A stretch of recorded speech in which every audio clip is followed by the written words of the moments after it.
दुनिया के नक्शे पर एक नई जंग का साया मंडरा रहा है। दशकों से सताए गए लोग अब हथियार उठाने को तैयार है। बांग्लादेश की सरहद पर एक ऐसी सेना तैयार हो रही है जो म्यांमार की सरकार के लिए सबसे बड़ा खतरा बन सकती है। क्या यह सिर्फ आजादी की लड़ाई है या इसके पीछे है एक बड़ा गेम प्लान? आज हम आपको बताएंगे रोहिंग्या मुसलमानों की उस फौज के बारे में जो म्यांमार की धरती पर कदम रखने वाली है। वीडियो शुरू करने से पहले अगर आप इस तरह की गहरी और अनसुनी कहानियां जानना चाहते हैं तो हमारे चैनल को सब्सक्राइब कीजिए और बेल आइकन दबाना मत भूलिए। म्यांमार, जिसे पहले बर्मा कहा जाता था, एक खूबसूरत लेकिन अशांत देश।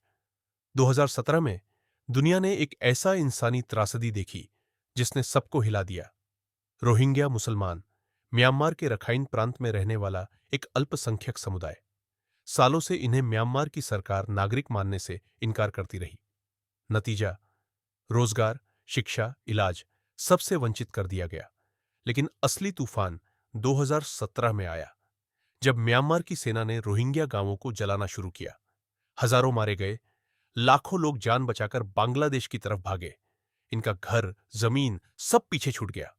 अब ये लोग बांग्लादेश के कॉक्स बाजार कैंप में रहते हैं, जो दुनिया का सबसे बड़ा शरणार्थी कैंप है। लेकिन हर कहानी का एक मोड़ आता है। रिपोर्ट्स कहती हैं कि बांग्लादेश में रह रहे रोहिंग्या युवाओं के बीच एक नया आंदोलन शुरू हुआ है। यह आंदोलन सिर्फ नारेबाजी तक सीमित नहीं, बल्कि हथियारबंद ट्रेनिंग तक पहुंच चुका है।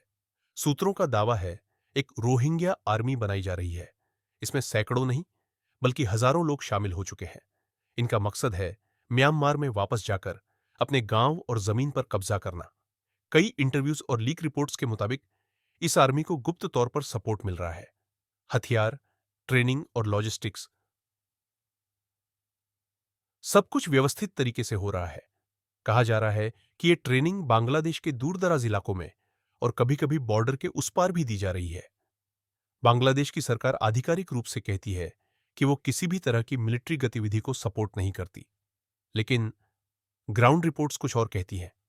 कई विश्लेषकों का मानना है कि बांग्लादेश म्यांमार पर दबाव बनाने के लिए इस फोर्स को इनडायरेक्ट सपोर्ट दे सकता है, क्योंकि म्यांमार और बांग्लादेश के बीच सीमा विवाद और व्यापारिक टकराव पहले से मौजूद है।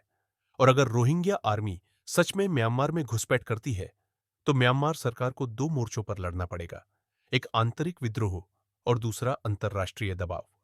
यह स्थिति सिर्फ म्यांमार या बांग्लादेश के लिए नहीं, बल्कि पूरे दक्षिण पूर्व एशिया के लिए खतरनाक हो सकती है। अगर यह संघर्ष बढ़ा, तो अंतर्राष्ट्रीय आतंकी संगठन भी इसमें घुसपैठ कर सकते हैं।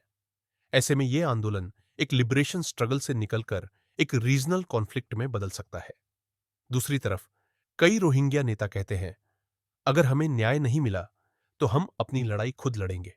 उनके मुताबिक यह उनका हक है और यह कदम उनके अस्तित्व की रक्षा के लिए जरूरी है। म्यांमार की जमीन पर यह फौज कब कदम रखेगी, कोई नहीं जानता। क्या यह सिर्फ अफवाह है या सच में एक बड़ी जंग की तैयारी? इतना तय है, अगर यह सेना म्यांमार में उतरी तो दक्षिण पूर्व एशिया का नक्शा बदल सकता है।